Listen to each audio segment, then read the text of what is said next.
Hello, and welcome to today's segment of The Power of Money. And I'm your host, Michelle Graves, affectionately known throughout the United States as the Money Lady.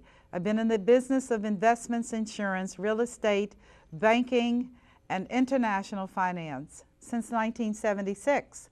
And I'm always delighted to be able to come into your world and to talk to you about my favorite subject, which is money. M-O-N-E-Y. That is the spelling of that word.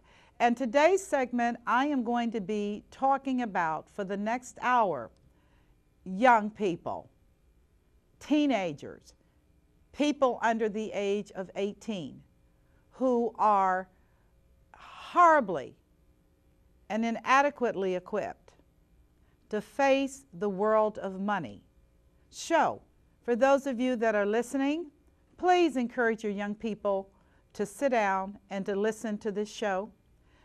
It's imperative that if they don't listen, at least you listen, because it is my firm belief that the lack of knowledge about an area so vital to their future has been completely passed over.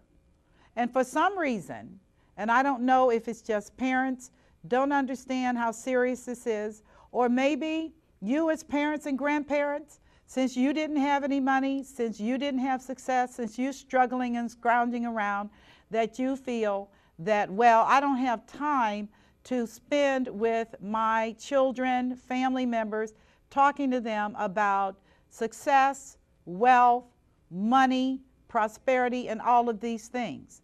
And for those of you on a religious note to say, well, Jesus will work it out, or many of the acronyms that go along with that, let me share something with you. That is not good enough. Without knowledge, which is God gave you a brain, now use it. Without knowledge, you will not have the information base to make wise decisions. And frankly, information is first. It creates a foundation for you to grow knowledge and then make wise decisions. Many of us have had little to no information about money, and therefore our decisions are bizarre. They just are. They're bizarre. The conclusions that we arrive at are bizarre because we don't have the information. Nobody has poured into us the information to allow us to make wise decisions. And if you are in a family, I don't have to tell you that your young people are looking at your decisions every day. And you don't want to know what their opinion is. For many of them, what their opinions are about the lives that so many of their parents and grandparents and family members have chosen. And so I have made a personal commitment. I did an amazing seminar about money game, money rules, the power of money for young people, for a remarkable organization in Cincinnati, Upward Bound. And I was just honored, privileged, delighted to be able to share my perspective with young people who are part of that program, an awesome program, by the way. And kudos to the executive director and Deborah Sellers as well, who extended to me that invitation. And I was more than honored to be there. But I share this with you because that presentation was powerful, and it really gave me pause to think and to think long and hard about this subject of our young people. Young people are very dear to me. I love children, I love babies, I love pre-adolescents, I love young people. It doesn't bother me about their music, their culture, because, you know, I'm a baby boomer. And as I tell people, we were doing James Brown. Yeah, remember James Brown? Remember hot pants? Remember platform boots? Remember go-go boots? Remember mini skirts? Remember Donna Ross wigs? Remember the Vietnam protests? Remember the Black Panther Party? Remember Lyndon B. Johnson and the Great Society? Remember Flower Power? Remember, come on, people. I don't know about you, But Martha Reeves was rocking it. The Temptations were doing it. Psychedelic Shack. What was that about? Okay, so I don't get too rattled about young people. I don't, because there's a time and a season for all things. And the purpose of youth is for them to experience life in all of its dimensions. And through proper guidance and training, that's what parents do, not schools, parents, that they're able to enter into their life well equipped to make good, sound choices for their lives. And as I look today, many of them are making horrific choices because they have not gotten the proper mentoring and guiding and exposure that is so necessary today as we are in a global economy where their competition is headquartered all over the world. They've got kids all over the world. They're socially connected with Facebook, with Twitter, and a bunch of venues that allow them to connect with young people all over the world. And interestingly enough, there, I mean, in China, I saw young people imitating precisely hip-hop and Michael Jackson. They were moonwalking and doing the same things that young people over here were doing. And I found it to be absolutely fascinating because, again, it kind of reinforced in my mind that youth is a period in time that God has allocated where they have joy and exuberance and positivity, and the world seems like a great big fat apple waiting to be eaten and enjoyed. And again, they're now confronted with some real harsh, severe realities. Many of them are in situations, and this is statistics, I'm not kidding you, where the majority of them are being raised by single parents, primarily female. This is white and black kids, and that are being, a lot of them have come through emotional abuse and scarring. A lot of them have had to raise their brothers and sisters because their parents are drug addicted and are barely functional, and their grandparents are alcoholics. Oh, you don't think it's real? Well, it is real, and it's happening right around us. So my commitment, my heart commitment, is that we want to have a better place. We want our young people to step into a world that is a kinder, gentler place, where they are very adroit at all the technical skills. They know how to do computers. They know how to do graphics. They're experts at Xbox and Game Boy, all those things. They're very proficient at technology. But there has to be, for there to be balance, there has to be an equal proficiency in the necessary skill sets, emotionally, spiritually, psychologically. Those skill sets have to be intact as well. And a big part of that is understanding how systems work so that they can begin to leverage all of those giftedness that they have inherent and begin to play ball and win. Not just survive, but to thrive in the midst of challenges and difficulties and adversities. So I'm going to spend this show time talking to parents, grandparents, and young people, because I know you all follow me, you watch me, you give me feedback, you talk to me, you drive me crazy sometimes. I'm like, give me a break, I'm too old for this. But I love you, and you know I love you. You know my heart's with you, and I know that God is with you. So on that note, let me start by opening up by saying to you that if I can change your thinking, or should I restate that? If you change your thinking, you will change your world. I don't care what your environment is, what you're going through right now, what your parents did or did not do, what you had materially or did not have. I don't care about any of that. I absolutely believe that if you can change your thinking, you can change your world. Because the Bible says very clearly that as a man thinketh, so is he. And these are not cute little scriptures. These are words from heaven to equip you and to enable you to not only survive, but to surpass And that's what I want you to think about. What has to happen in your world for you to make a change in your thinking? And again, I have to reiterate and stress before we deal with money, because money is really about a mastery game. It's more than just thinking about money, but it is about laying out your life and ordering your affairs as a young person that says, you know what, I'm serious about me.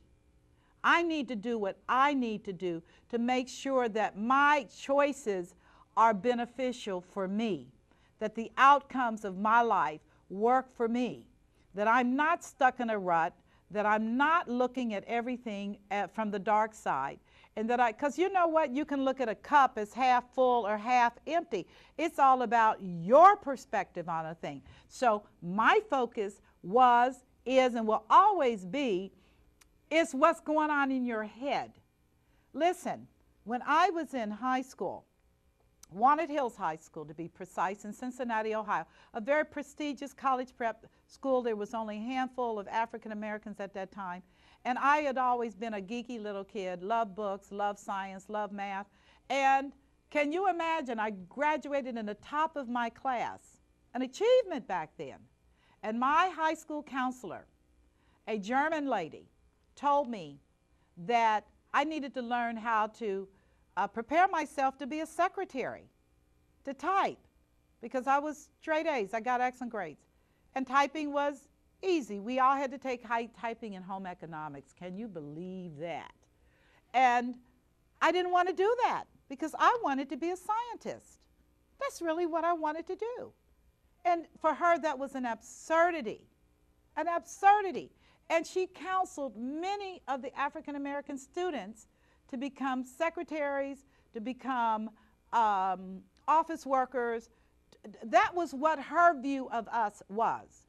But that was not my view of me, because I wanted to be a scientist. I knew I was real smart with math. I knew how to handle money. That was a gift, but that's what I do. And so I made up in my mind, after that was her report of me, that was not me. And I made a decision to leave Cincinnati. And I did. At 17, I graduated with honors, and I got on an American Airlines jet with my parents' blessings and went east and pursued the things that were important for my growth and development. Now, I'm saying to all of you that if I can do it, I can assure you, you can do it, because it's what's happening in your head. It's what's going on inside of here. It does not matter how other people see you. How do you see yourself? If I had believed her report, because back then, black women were secretaries and cleaned houses and polished furniture and did low-paying jobs. That was what the society at that time defined our contribution. And our men were likewise put in those kinds of slots. But again, if I can begin to impart into you a truth, a scriptural truth, that change your thinking, change your world, and if you can begin to embrace that, then I can take you to the next step, which is so important. And that is that money makes the world go round. Whether you like it or not, it does. And your money or lack of money is going to define how your world will move. So let's establish that as a truth. And let's not get into the politics of why it is that way. Money has been around since time eternal as a tool, as an instrument, as a measure of success, as a store of value. In the day, thousands of years ago, it was used for trade. And in fact, bank comes from a term that emerged out of Italy, because all of the money changers hovered on the banks of, I've forgotten what river that is in Italy. But the purpose of the bank is if I had a cow and you had a chicken and I didn't want your chicken, but you wanted my cow, then what medium could I use to allow me to sell you a cow and for me to buy something else? And that's what money is. It's a tool. It's not something to be worshiped.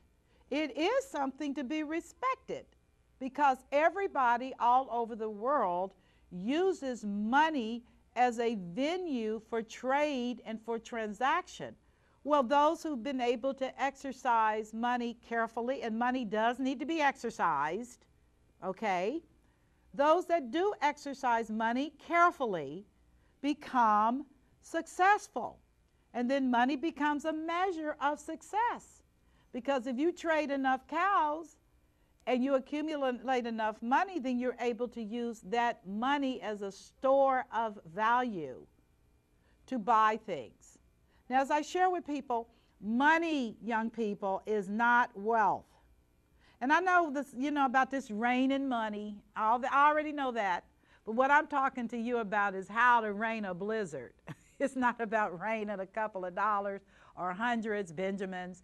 It's about psychologically establishing your mind so that you will begin to put into place, into motion, the moves and the steps that will allow you to experience a blizzard. Hey, get with that, hip-hop guys. Point being, don't worship money, okay? It's a tool. It's like looking at a tree and bowing in front of a tree and saying, oh, I love you, tree. That's not what money is about. Understanding how money moves and how money works will enable you to benefit through success. And surely, money cannot answer all things. That is a truth. But it answers most things, okay? Try not having any money, which is most of the world today. They don't have any money. And you can see what the lack of money will do, because it automatically characterizes and categorizes you as a poor person, a person who does not have success, a person who was not able to manage their wealth or proper wealth properly. That's what money is. But money is not wealth. And please understand that money is not wealth. I've shared this over the years with many, many people. Wealth is the sum total of the person. Well, a person can be very, very wealthy in terms of money, but if they haven't completed the other side of the story, meaning with my money, I'm able to do more than just deal with me. Money gives you the freedom to be creative. Money gives you the freedom to help other people besides yourself. That's what this whole Occupy thing is about, which is why does 1% of this country, and for the record, the world, have everything and nobody else has anything? And I say, well, they are money rich but wealthy poor, because they have not really understood that money is a tool, and that when you have that kind of money, you have the resources, you have the measurable, tangible assets to allow you to bring change upon this planet and to eliminate suffering. That is major. That is major, young people. We have to make changes globally. It is not acceptable for most of the world to be hungry, particularly children and young people.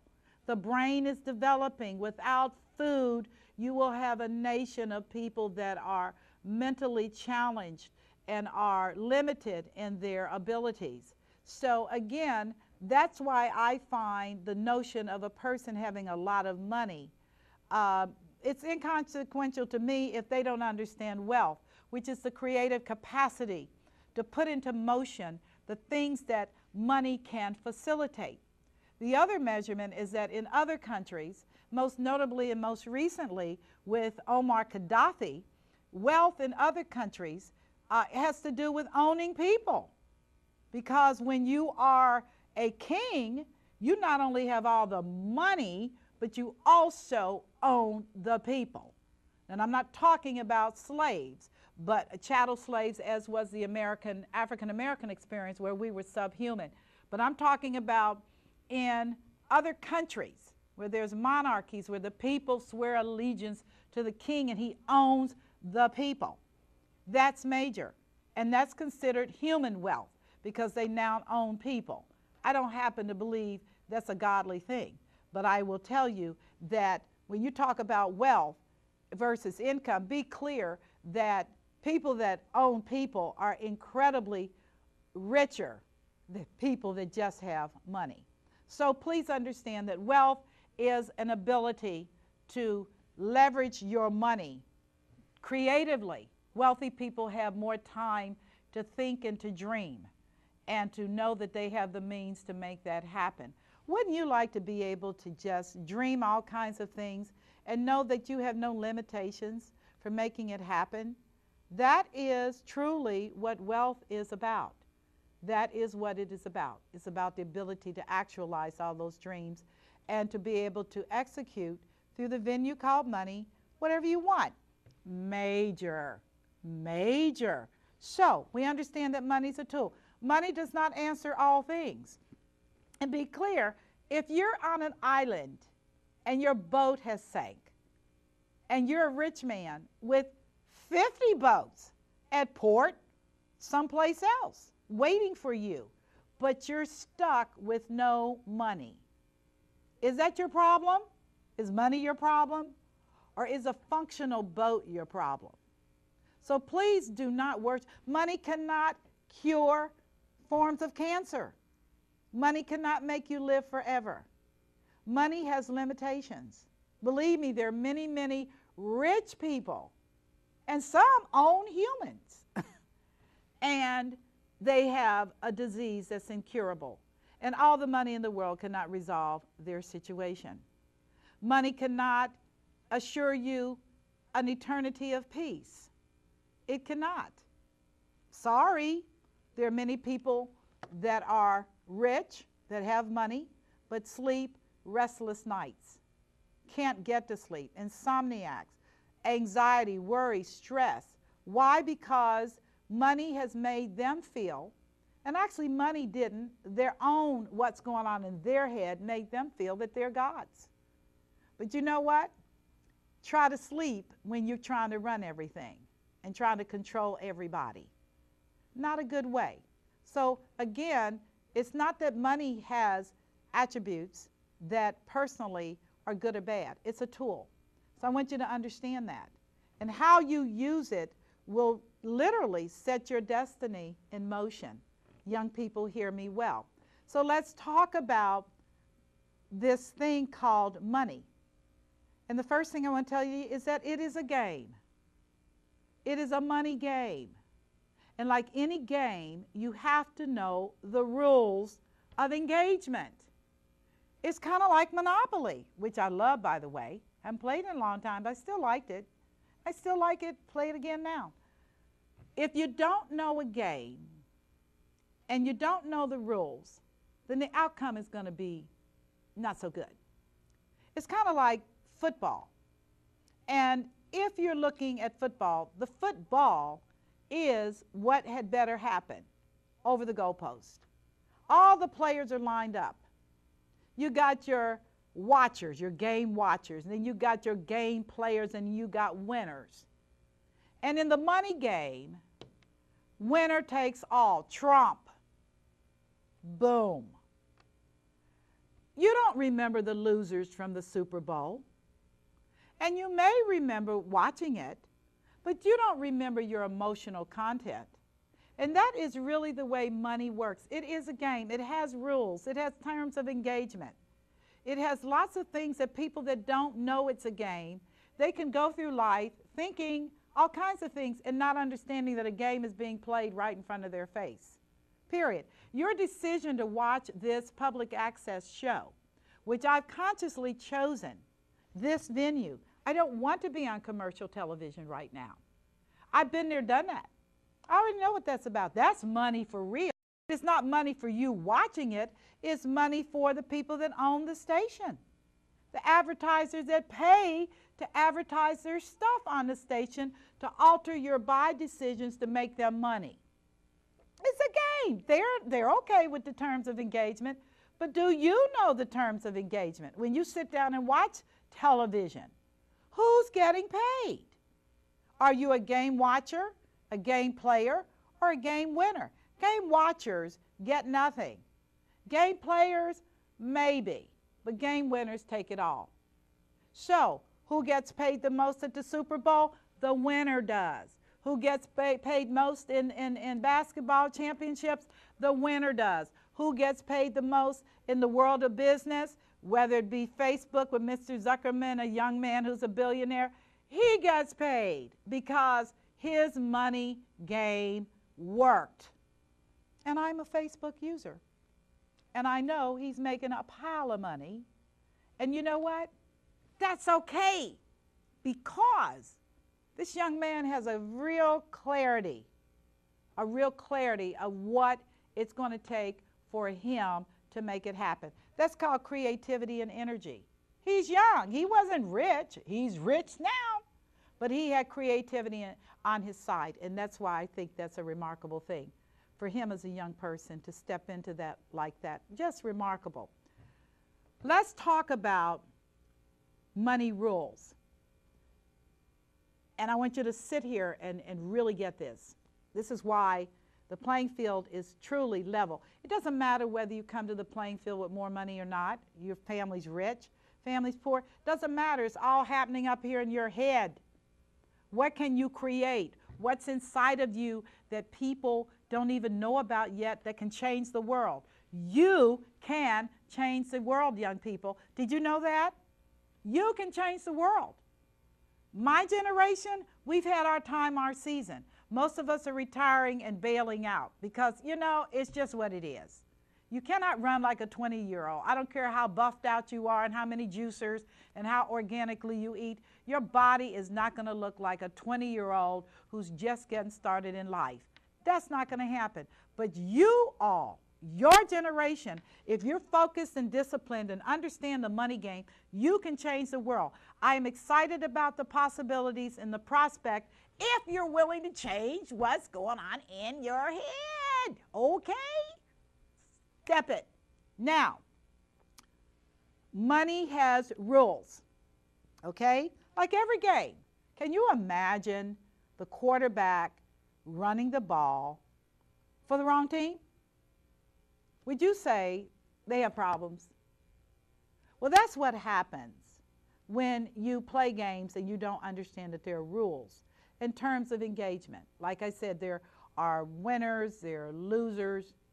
Most people are not winners. Okay? And money's not going to reward people that don't win. It's not. Okay? Because remember, money is a measurement of success. It's not going to reward people that don't win.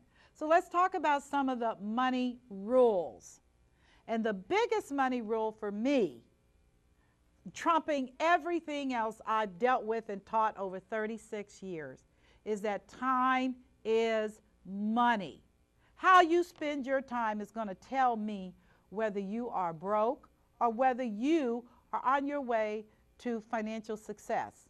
Why do I say that time is money? Because it is. In fact, one of the young people I talked to a couple of weeks ago, awesome young man who is definitely on his way to success, Kobe Wilkerson, a young man out of Atlanta who writes books and is an educational consultant and a young person.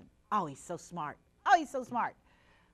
He told me, Miss Graves, I take exception to what you say. I said, what? He said, no, time is more precious than money because time once spent can never be replaced.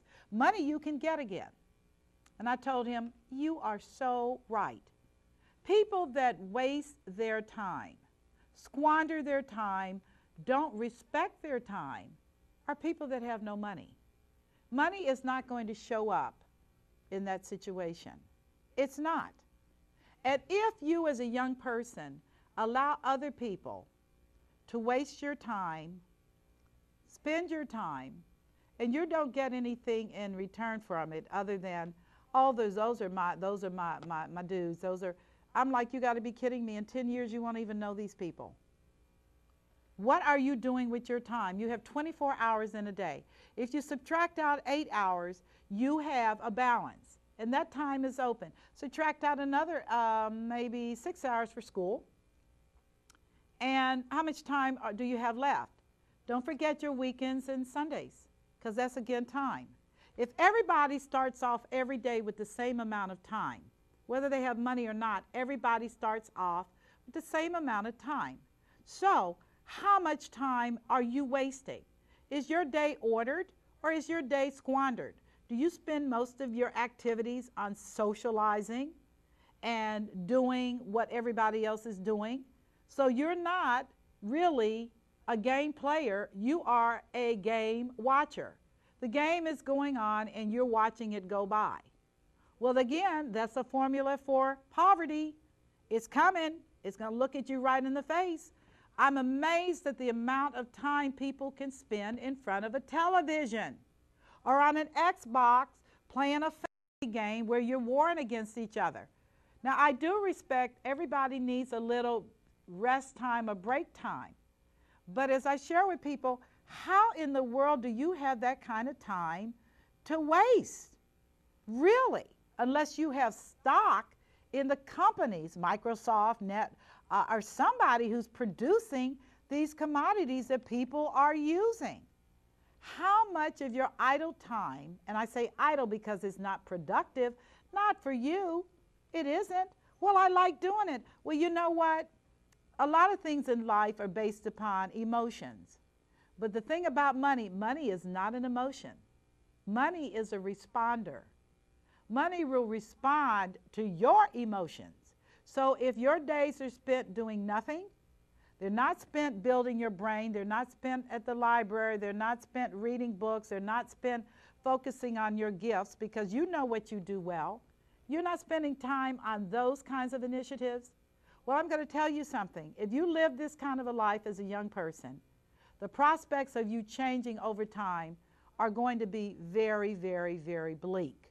So I need you to take a look at how you do your time and just write out every day how you're spending your time, and you're going to find out that you're wasting a lot of time, which is, frankly, a bad, bad, bad formula for success.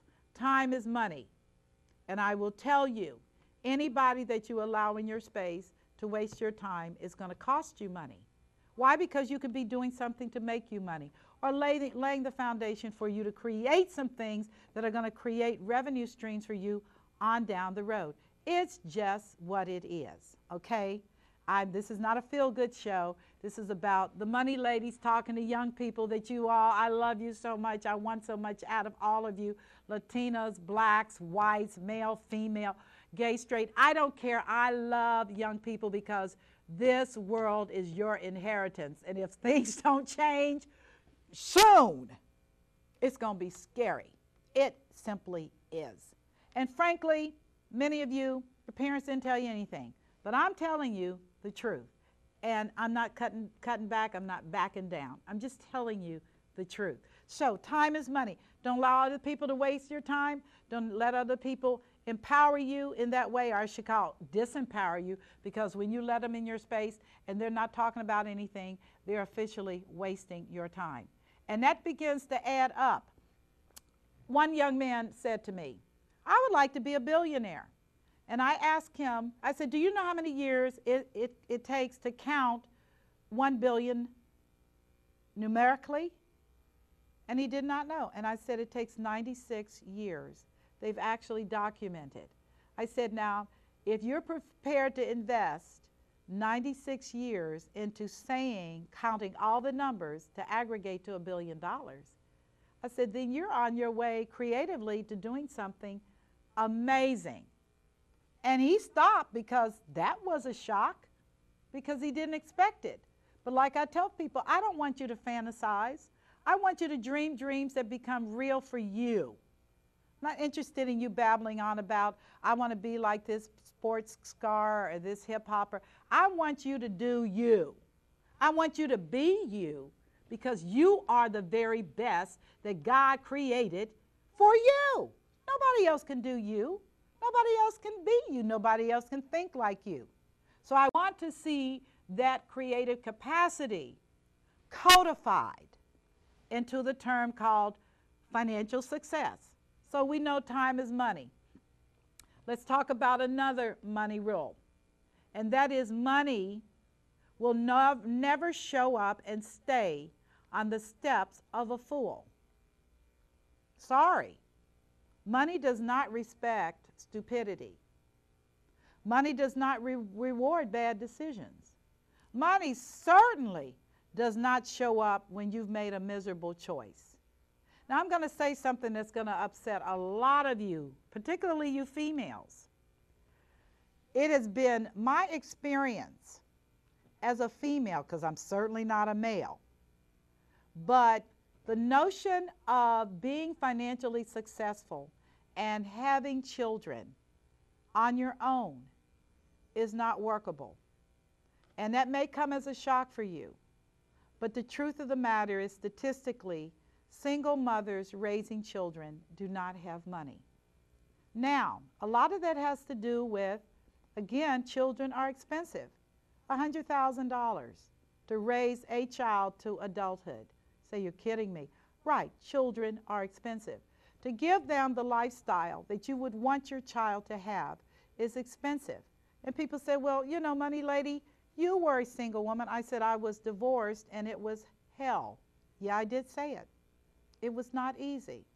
I tell women, you cannot possibly want to do this and expect to get to the level of success that you would need to be able to educate and empower your children. And do remember that children are watching everything. That's why I'm doing this show. Because children watch everything that happens in the home. They see their mothers coming in tired. They see their mothers coming in weary. They see there's not enough food. They see their mothers worried about rent and how to buy shoes and simple things, survival things, food, clothing, shelter. Children grow up in that environment when they are poor. They don't have the financial resources. So I'm going to encourage all females to make a conscious decision that that is not a choice I'm going to make. Now, I don't care how you get it, but I don't care how you play it out. I don't care how you play it out. They say just say no for drugs. Well, maybe you need to do that for other decisions as well. Because, and I love babies. They're so cute. Oh, my gosh. But I don't have to raise them. I already did that. And I know it's very expensive. And it takes a lot of emotional energy. And you know what? You're going to look back and you're going to say, God, how did this happen? And I'm saying to you as a young person, just don't do it. If you have a child, just be prepared for a long road. You're going to need all the help you can get from your parents, from your church. Oh, yeah, you'd better get a church because you're going to need community. You're going to need people that are going to love your children and hang in with your children. Oh, yes, you are, because you can't do it all. You're going to need male figures. You're going to need honorable men to mentor your children so that they will grow up into responsible world citizens willing to contribute. You're going to need those things. You're going to need Sunday school. Yes, you are. Oh, yeah? Okay? I said it. It's out there. Same thing for young males. Check your stuff. You don't want to make those choices. You don't want to bring children into the world that you cannot take care of.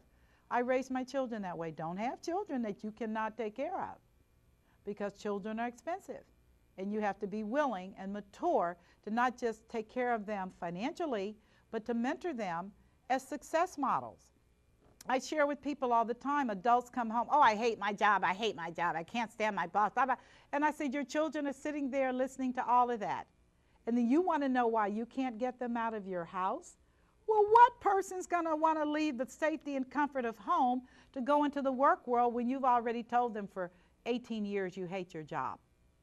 Those are the kinds of subliminal messages that you have to be watchful of and careful of because it does have an impact because children absorb everything like a sponge. They don't know right from wrong. They only know what they hear and are exposed to. So again, those are choices, and that gets into the money rule. Money is intentional. Money will not show up where money is not respected, money is not honored, and money is not handled properly. It won't show up. It's intentional. When you make up your mind that I'm going to order my steps in a disciplined way, I'm going to stop operating like I'm in Fantasy Farm waiting to buy the next pair of gym shoes, when I'm going to stop worshiping and admiring other humans and begin to admire what God has given me internally, then you can expect for great things to come out of this little noggin called your brain, which, by the way, we only use 10% of our brain. That's a sad stat. 10%. What about the 90%?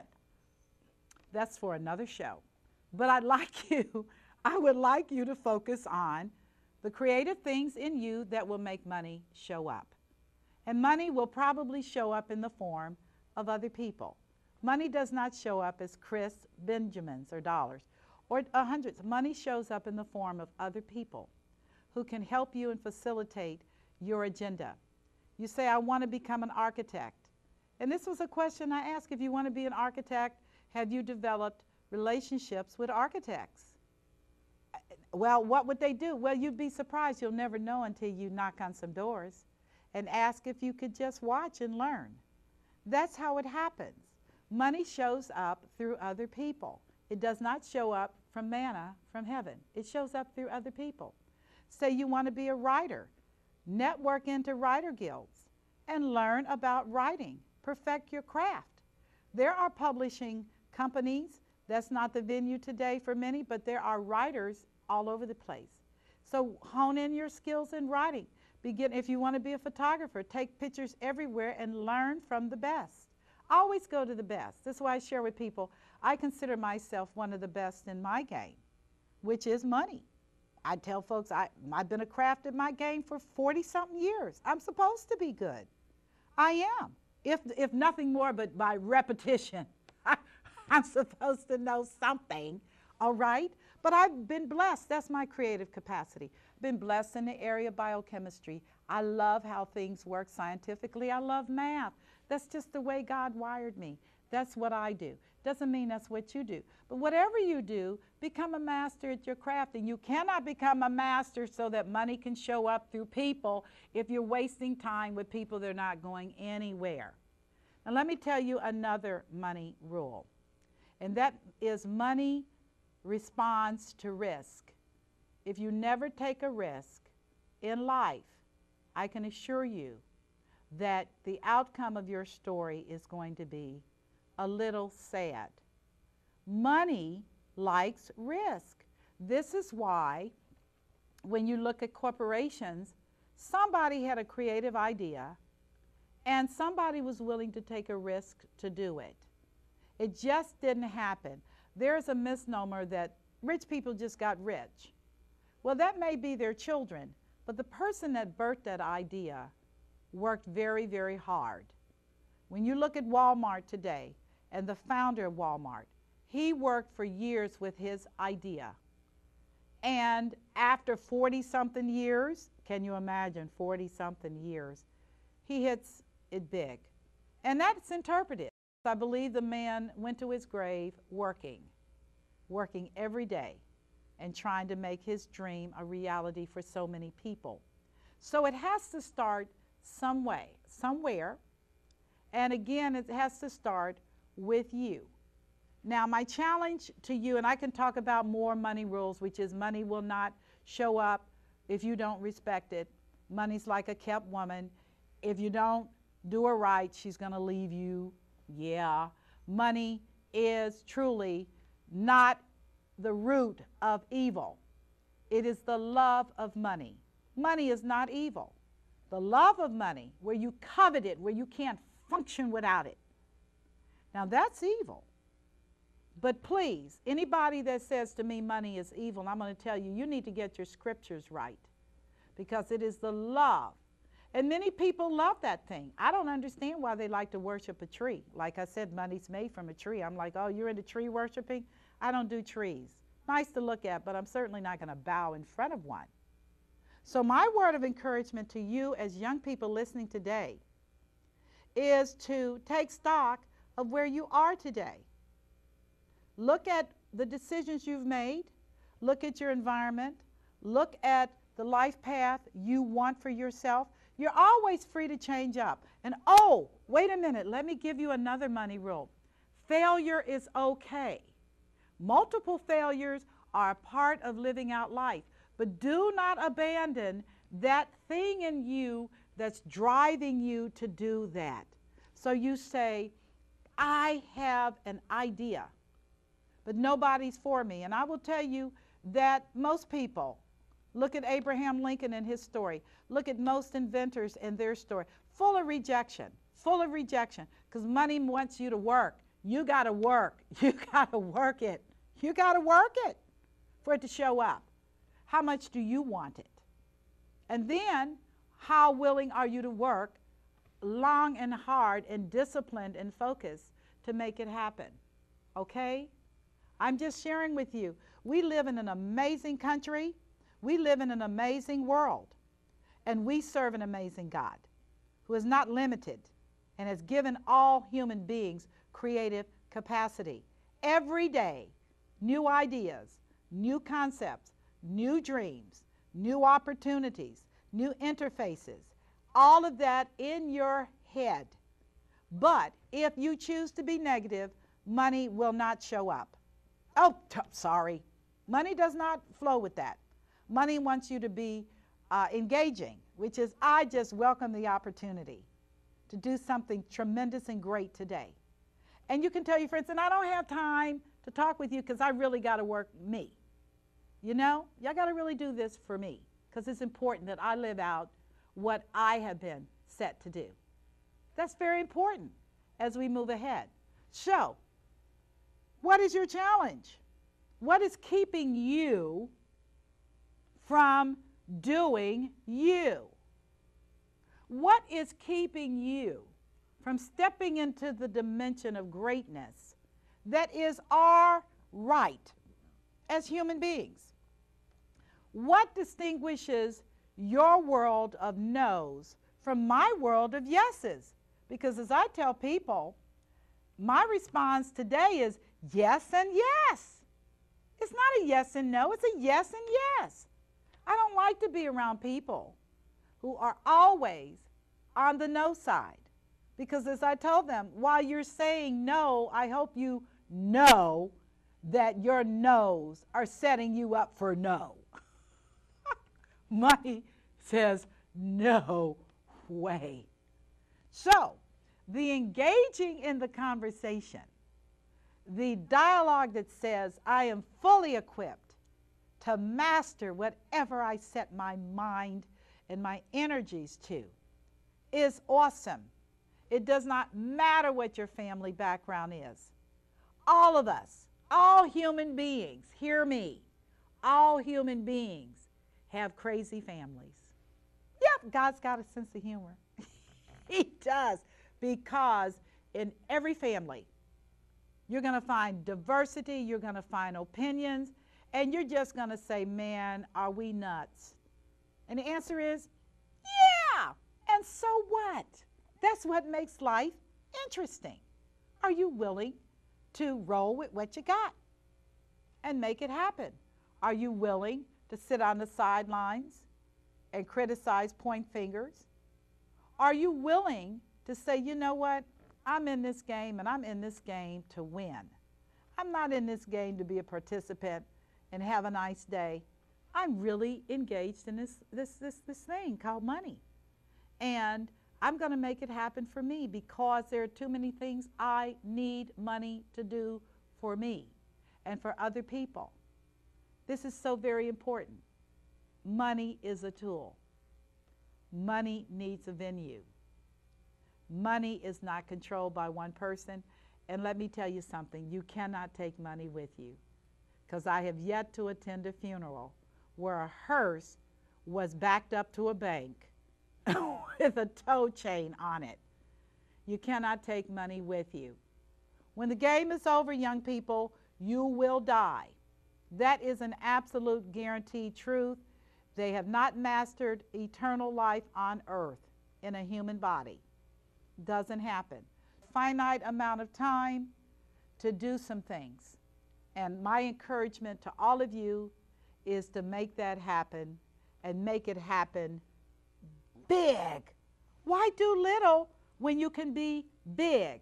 And for those of you that are adults, let me give you a word. Let me pat, snap your hands, because many of you have been guilty of cutting them down, talking about them, spewing negativity, speaking against their person. And I can say to people, I don't like your behavior, and as your mother, I'm going to deal with that. And I did, trust me. But you don't have the right to condemn a child, which is, you can say, I don't like what you did, but you don't have the right to say, I don't like you, or you're stupid, or you're never going to amount to anything. You don't have the authority to cut a person's soul by your words and by your actions. Because the truth of the matter is this, and that is, every child comes to this world innocent and joyous. I mean, they come with an expectation. And things change, because if the environment is never affirming and conducive, but always full of adult drama, children cannot handle that. It begins to crush the soul. It begins to limit their ability to think and to create. And their spontaneity, which makes them so much fun to be around, it just makes them so much fun to have fun with. But believe me, many of you that are watching today, and don't throw a pop ball at the television, because I'm just going to keep it real. Many of you, by your actions and reactions, have told your children that they are no people. They are nobodies, N-O, bodies. That's the lie. And many of them will spend their lifetimes trying to get that all worked out. And I am just encouraging those of you that have done that, you need to go to your children and apologize to them and tell them, you know what? I am blessed to be in a country where I have a job. I am blessed to be in a place where I have the freedom to vote, where I have the freedom to choose what I want to eat, where I want to shop, where I want to live. That's America. If you want to really experience challenges, there are countries right now that you can get on a plane and you will say, I cannot even believe this is happening. They don't care about you. They don't care about anything. It's strictly a predatory country. That's not America. America, and we have challenges, and it's not all right, and a lot of stuff is wrong, but this is what I love about our country, and that is we are a land that supports and endorses creativity, supports and endorses the power to walk out one's purpose and destiny with very little resistance. Right. But I caution by saying to all of you as parents, keep that in mind. Check yourself. Be careful of the message you send to your young people. And young people, let me share this with you. As I told my children, nobody gave me a script on parenting. I love Dr. Seuss. Okay? The Cat in the Hat. Okay? Nobody told me this. Okay? Forgive your parents if they messed up on things. Be open to recognizing that they were probably a product of somebody else's garbage. And they only trained and taught what they knew. And make a commitment that that's not going to be what you're going to do or be. Make a commitment that you will live your life differently, that your children will have a better opportunity, that you will not allow yourself to be dragged through anything. And always remember, yes and yes. And that it all begins with what's going on in your head. Just remember that. Change your thinking. Change your world. That is my earnest desire for all of you, that you can begin to step into the unlimited capacity of thinking and creating. There's an excellent book out, by the way, called Imagine. And I encourage everyone that's watching this to get that book. Amazon it, but get that book. Because it talks about creativity. It talks about conceiving. And this is what I've said all along. I said, gosh, your mind is priceless. Cherish it. Don't fill it up with negatives and toxics. Stay away from people that are like that. They're costing you money. They're going nowhere.